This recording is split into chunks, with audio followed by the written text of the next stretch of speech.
Magandang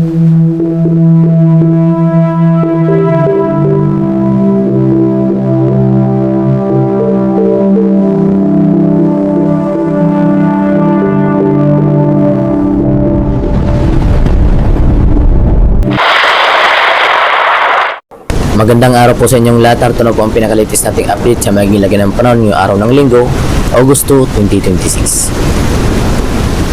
Base nga po sa ating pinakalitis satellite image, ang low pressure area na ating monitor sa loob ng ating Philippine Area of Responsibility sa may silangang bahagi ng Luzon ay tuluyan ng naging ganap na bagyo na may kategory nga po ito na Tropical Depression Category, na may taglay na lakas na hangin na umaabot sa 45 km per hour malapit sa sentro, samantalang may pag-uusok naman po ito na umaabot sa 55 km per hour habang kumikilos nga po ito pakanluran sa bilis na 15 km per hour. At huling namatan po yan sa layong 250 km hilagang silangan ng Birac at Anduanes.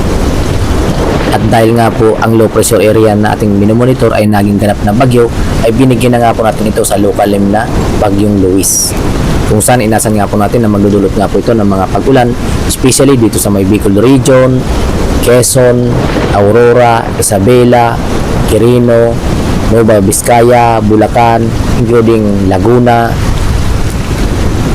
Polillo Islands. Inasan nga po natin makakaranas ng mga pag-ulan ngayong araw na dulot nga po nitong panibagong bagyo na nabuo dito sa may silangang bahagi ng Luzon. At dahil nga po sa mga pag-ulan na ating inasan ngayong araw, mayroon po tayong nakataas na weather advisory or babala sa mga malakas na mga pag-ulan na maaari po nating maranasan ngayong araw.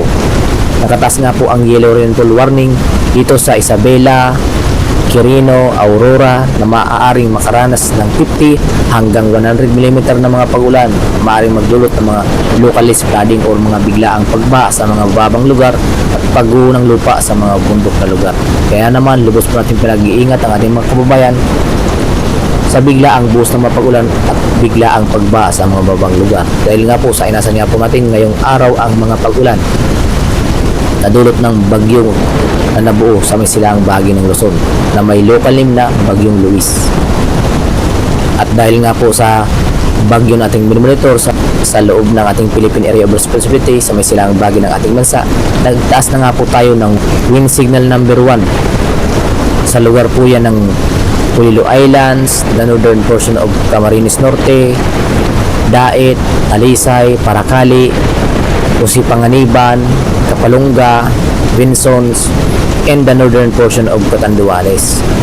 Dito naman po yan sa Pandan, Karamuran, Bagamanok, Panganiban, kung saan nga po makakaranas na aabot sa 39 hanggang 61 km per hour na mga bugso-bugsong hangin na may lead time na maabot sa 36 hours.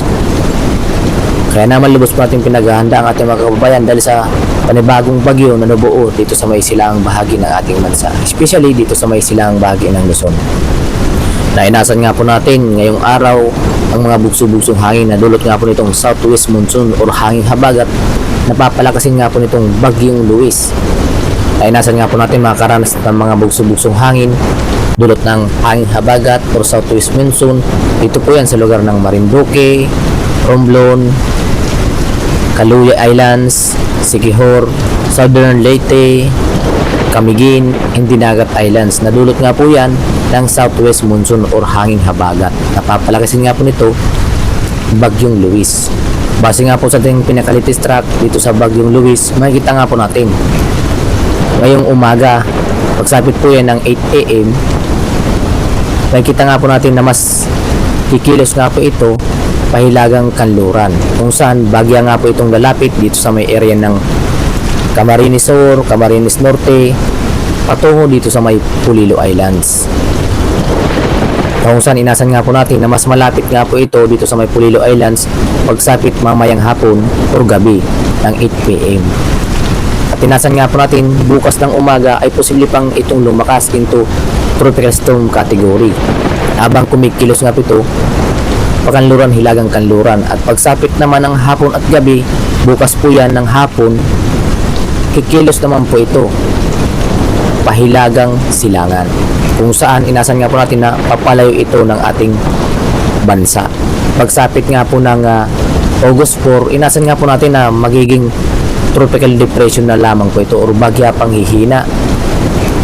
At pagsapit ng August 5 ay isa na lamang itong low pressure area kung saan nasan nga po natin na ihina ito dahil sa paglapit nga po itong super typhoon Dolphin na inasan nga po natin na bagya po itong hihilahin dahil sa paglakas ng hanging habagat na siyang paglusaw naman nitong panibagong bagyo na bagyong Luis.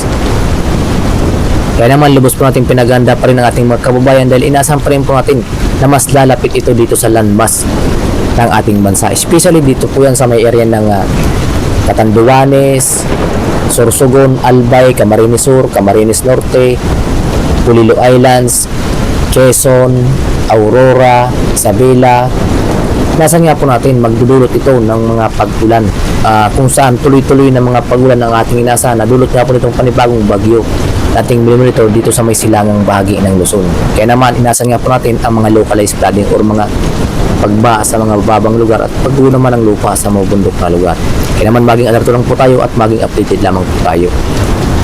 Nabase nga po sa ating pinaka latest track animation, makikita nga po natin dito na bagya nga po itong lalapit dito sa may area ng Aurora, Isabela, Quirino. Kasi inasan nga po natin na hagip nga po nito ang nasabing lugar. Kung saan magdudulot nga po ito ng mga bugso-bugsong hangin at mga malakas na mga pag-ulan. Kaya naman, hindi lamang po ang nabanggit na lugar ang ating inasahan. Lubos pa rin po natin pinaganda ang ating mga kababayan, lalong-lalo na dito sa may silangang bahagi ng Luzon. Kasi magdudulot ng mga pag-ulan ang bagyong Luis. Kaya nasan nga po natin, napapalakasin nga po ito ang hanging habagat kasi nagmumula naman dito sa may kanlurang bahagi ng Palawan.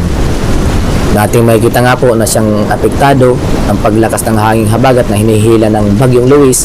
Dito po yan sa area ng Pangasinan, Zambales, Tarlac, Pampanga, Bataan, Bulacan, Metro Manila, Cavite, Batangas, Laguna, including Oriental Mindoro, Occidental Mindoro. Nadulot nga lang po yan ng hanging habagat na pinapalakas nga po itong bagyong Luis.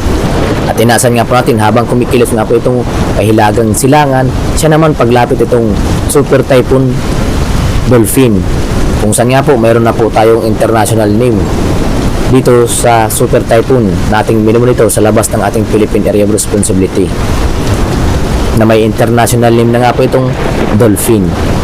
Natin makikita nga po sa pinaka-latest satellite animation na lalapit ito dito sa ating Philippine Area of Responsibility dito sa may extreme northern Luzon kung saan nagbago nga po ang kanyang track, bagya nga po itong tumaas. Base po yan sa pinaka-latest track, ngunit lubos pa rin po natin pinaganda ang ating mga kababayan dahil papalakasin nga po nito ang hanging habagat na nagmumula naman dito sa may kanlurang bahagi ng ating bansa na lubos po natin naghahanda ang ating mga kababayan sa mga banta ng mga pagba at pagunang lupa dahil sa mga pag-ulan nating inaasahan dahil sa paglakas po nitong hanging habagat na apektado ang buong bahagi ng ating bansa. Kung saan makikita nga po natin na may kasunod nga po itong panibagong bagyo na kumikilos nga po ito pahilaga. Nabase nga po sa ating pinaka-climatological track sa buwan ng August, makikita nga po natin na mayroon po tayong senaryo na kapag may nabuo tayong bagyo sa labas ng ating Philippine Area of Responsibility ay posibleng pumasok ang ating Philippine Area of Responsibility na hikilos nga po ito pahilagang kanluran or lalapit dito sa ating bansa. Kung saan posibleng lumapit dito sa may area ng Batanes and Babuyang Group of Islands habang mayroon naman tayong senaryo na posibleng mag-landfall ang mga bagyo na nabubuo dito sa may silangang bahagi ng ating bansa dito sa may area ng Northern Luzon at Central Luzon. Kaya naman lubos pa rin po natin pinaganda ang ating mga kababayan sa posibleng pagdaan ng mga bagyo nating minimonitor sa may silangang bahagi ng ating bansa at sa loob ng ating bansa.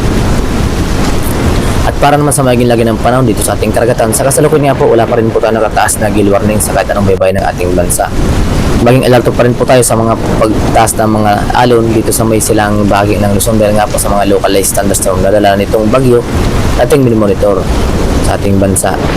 Ipagpaliban po muna natin na pumalaot dito sa may silangang bahagi ng Luzon dahil nga po sa bagyo na ating minimonitor siya magpapataas ng alon ng ating karagatan. Samantala sa malalabing bahagi ng seaboard, nasan nga po natin ang katamtaman ng mga pag-alon. Kaya naman malaya pa rin makapaglalig ang ating mga kababayan sa mga nasabing seaboard.